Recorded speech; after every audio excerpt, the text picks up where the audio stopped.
Hello FPL managers and welcome back for another video. Today we go over our team selection for Game Week 10. Don't forget to leave a like and subscribe if you do enjoy the video, and click the notification bell so you guys don't miss any future uploads. Also, before we just hop into it, FPL Social is a live in-person FPL event coming up in Melbourne next year in February. So if you guys want some more information about that, click the link in the description to get tickets and learn information. We're going to be there, so if you guys want to meet and greet with us, then head down. And with that being said, let's jump into the video. So first of all, let's have a look at the team got on in Game Week 9. In goals, Nick Pope just produced the 2 points for Newcastle, as unfortunately they did concede late away to Fulham. I was very hopeful for a clean sheet in this one, especially after that Fulham red card, but really disappointed to see Newcastle couldn't get the job done there, as they held onto the clean sheet for so long in the game, but just couldn't get it done come the end of the full 90. Looking towards the defenders, Reece James also just chipped in with 2 points, as Chelsea still couldn't get a clean sheet against Crystal Palace away. Reece James did defend pretty well, but didn't offer too much from an attacking perspective. I am hoping this can change though in the next Premier League game, because midweek in the Champions League he was able to produce a goal and an assist for Chelsea and was very impressive in general in this one, so hopefully he can get back into those attacking returns in the Premier League in Game Week 10. Jacques Ansoli just got the 1 point as well, which was a bit disappointing in a crazy derby match against Manchester United, as they did concede 3 late goals to Manchester United in this one after the game was pretty much over. Cancelo once again was getting into some great positions, taking lots of touches in the opposition box, but just couldn't get any goals or assists in this one, and Man City did let the clean sheet slip a bit later in the second half as well. Kieran Trippier around that at the fence with another very solid performance from him. 7 points away to Fulham. It was definitely a bit fortunate, as he did get subbed off before Fulham scored their late goal. He also picked up an extra bonus point as well, which was nice to see for them. So once again, very happy with Trippier's performance for the side. Looking to the midfielders now, Leon Bailey just got the 2 points. I was tossing up between starting him and Soufal. We did actually go for Soufal, but he got subbed off because he didn't play for West Ham. I believe he got rested. Kerr got pushed out to right back and Dawson played in centre back, and then Bailey comes on. Couldn't produce anything for Aston Villa. Did actually get a late yellow card before he got subbed off for them away to Leeds.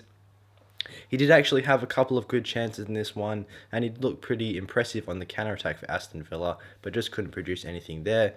Then Wilfried Zaha got the 2 points for Crystal Palace. Not a major amount of chances for him against Chelsea, but with very good fixtures coming up for them, I am hoping he can turn his current form around and get back to those goal-scoring ways, as he was very impressive early on in the season. Moving on to Heung-min Son, he just got the 2 points as well. Bit disappointing from him. Didn't provide too much in the London derby against Arsenal. Was very impressive the week before, getting himself a hat-trick, and did actually secure the starting minutes in this derby game, but pretty much offered nothing for Tottenham from an attacking standpoint. So definitely one on the chopping block as a potential transfer out over the coming game weeks, as Tottenham's fixture on isn't great from now until game week 16, and at around £12 million, I believe he's 11.7 right now. There just is so many better premium options and so many better mid-price midfielder options right now, which you guys will see in the game week 10 squad. To round out the midfield, Gabriel Martinelli got 4 points. He was able to produce an assist for Arsenal, but did actually get a minus point as well, taking that down to 4. Couldn't feature on the bonus points, but once again, a very nice value pick at around 6.5, 6.6. Very happy with him since the start of the season, but as you'll see coming into the Game Week 10 squad, there has been a couple of changes in that midfield. Moving on to the forwards now, Mitrovic just got the 0 points, which was unfortunate, as he did get taken off early for Fulham with an injury concern. It does look to be that he's going to be okay for next game week in Game Week 10. There was a little bit of news about his injury concerns, and he should be all good for this game week against West Ham away. So once again, another player that started the season well, but has actually dropped off quite a bit in form recently. So if he can recapture that with some better Fulham fixtures coming up, that'd be very nice for the side. Erling Haaland, of course, produced that mega haul on captaincy with 23 points, doubled up to 46, with 3 goals and 2 assists for Manchester City. And Harry Kane rounded out the forward line with 6 points, which was a very solid performance once again from him. Got himself his goal. I believe that's now 9 or 10 goals in his first 5 matches for Tottenham. So very impressive start from him as well. I'm very happy with the signing of Harry Kane on the wildcard squad. He's been very impressive for us so far. I believe he's produced 2 goals and 1 assist in his last 2 matches. So that meant in game week 9, we scored a total of 72 points. Not the greatest score considering the average for this game week was very high, with mega hauls from the likes of Maddison, Phil Foden, and even Jared Bowen as well. 3 players that we didn't have in the midfield. Bowen was a bit fortunate to get the 14 points as his assist points were quite lucky against Wolves, but otherwise Maddison looks to be a very nice pick, as does Phil Foden as well, as they both have good fixtures coming up. So that's seen our overall rank drop a little bit down to 710k, as our previous rank before this game week was 620k. So before we have a look at our game week 10 side, let's discuss some transfer plans. We did have 2 free transfers saved up coming into this game week, so there has been a bit of transfer activity to the team. The first one to depart is Gabriel Martinelli. Phil Foden does come in place of him. Both of these players do blank in game week 12, but I do think Manchester City have better fixtures around this game week 12 period, and Phil Foden's recent form has been very impressive. He also got a rest in the Champions League midweek, so I think he should be fairly likely to start in the Premier League this weekend, which is always good. And I think we do need that second Manchester City attacker in the side ticked off, because a lot of people do have the likes of Bernardo Silva or especially Kevin De Bruyne, as I think his ownership is now the second highest amongst all midfielders in FPL. So for me, Phil Foden's a nice way to tick off that Manchester City attack. And then the second transfer is Heung-min Son. We did mention him underperforming recently. Obviously, the hat-trick for us in game week 8 was very impressive, but outside of that this season, he's not really provided too much for Tottenham. And once again, at £11.7 million, there is better players at his price and good mid-price midfielder options as well. And that's why James Maddison does step into the team. Leicester have some excellent fixtures coming up until game week 16, and I think he's a great player to capitalise on their fixtures with. Obviously 2 goals and 1 assist last week, so he's in great touch for them. So I'm hoping he can recreate this for us in the upcoming game weeks. So looking at this squad for game week 10, taking those transfers into account, Pope's got a great fixture this week of Brentford at home. Brentford's away goal scoring form hasn't actually been the best so far this season, and Newcastle did rank in the best 2 teams for expected goals conceded last game week, so a very, very strong defence. Was disappointed, obviously they couldn't get the clean sheet last week, but with a strong home fixture, Pope makes a good mix of saves and clean sheet potential as well. I am hopeful for some decent returns in goals this game week. Looking to the defenders now, Soufal's got a good fixture. He's got Fulham at home. If he does get benched, we have got a couple of decent players sitting on the bench currently, with Bailey on Andreas, but with both with Nottingham Forest and West Ham respectively. Soufal did drop out of the side after Dawson got pushed into centre back and Correa got pushed out to right back. I am hoping that we can come back into the starting 11, as this is a pretty good fixture.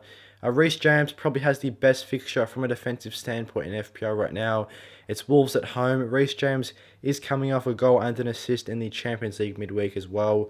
So definitely great attacking potential in this one, and superb defensive potential, as that Wolves team does have a lot of injuries this game week. A couple of players missing in defence and midfield as well. So I don't think there's going to be a massive amount of attacking output from them in this game week. And then João Cancelo, another very strong fixture from a defensive standpoint. It's Southampton at home. He did actually contribute yet another assist in the Champions League midweek as well. So a player that's getting very involved for Man City with assist potential, taking lots of touches in the opposition box as well, and with a very strong fixture from a defensive standpoint. I'm hoping João Cancelo can put up at least a double-digit return in this game week, as it's such a strong opportunity for him to get points. Trippier does have Brentford at home as well, and that's why we've gone with the double Newcastle defence. Trippier did get subbed off early last game week, which was fortunate for him, picking up that extra clean sheet. So if Newcastle do get the clean sheet in this game week, it could mean 5 clean sheets so far this season for Kieran Trippier, and Brentford at home is a great opportunity to do so. He does always have that good goal and assist potential, as he's on free kicks and corners as well, so definitely hope for some points from him. Maddison, the new signing to the squad, he's got Bournemouth away this week. A great one from an attacking standpoint, coming off 2 goals and 1 assist last week. Leicester's goal scoring form has actually been pretty strong throughout the entirety of the season. It's just their defensive woes that have let them down. So I'm hopeful for some more returns from Maddison. Phil Foden, another strong fixture, Southampton at home. The primary reason he did come into the side was to get that extra Man City player for this fixture, and after getting rested midweek in the Champions League, I think there's a great chance of him starting, and therefore for him to continue some great recent form in the Premier League as well, obviously after coming off the hat-trick last week. Then Wilfried Zaha rounds out some very, very strong fixtures for our defenders and midfielders with Leeds at home, as all these fixtures are all green, which is nice to see. Wilfried Zaha typically does perform well at home, and Leeds at home is a great fixture. Leeds have conceded a lot of big chances away this season, and Wilfried Zaha put up some great underlying stats early on, has an XG of over 4 so far with 5 goals. It's just about him recapturing some of that form from now till game week 16. Mitrovic has got West Ham away. He's in a similar boat to Wilfried Zaha. Made a great start to the season. It's just about recapturing that form now with some great fixtures from now until that second wild card becomes available. Erling Haaland takes the captain's armband with Southampton at home. It's pretty much a no-brainer chucking the captain's armband on Haaland. Gets so many chances at putting himself into great positions and scoring so many goals. Just an absolutely massive risk if you don't go for Haaland as captaincy, so that's why he takes the armband. And Harry Kane rounds out the score with Brighton away. It's an okay fixture, but I am a fan of Kane's recent form for Tottenham. He's scoring so many goals, and he's got 9 goals in 5 games so far, so definitely a very clinical finisher there. On the bench, Everson's there. Bailey and Andreas are the first 2 options with Nottingham Forest and West Ham. They are always there. If Soufal does get rested or benched for West Ham, they can come on with some good fixtures. And Patterson is still missing for Everton with Manchester United at home. Thanks for watching today's Game Week 10 team selection. If you guys enjoyed the video, don't forget to leave a like and subscribe, and always click the notification bell so you guys don't miss any future uploads. Just a quick one, don't forget to look out for FPL Social coming up in February of next year. It's in Melbourne, so if you guys want to learn more, click the link in the description. And with that being said, I'll see you guys in the next one.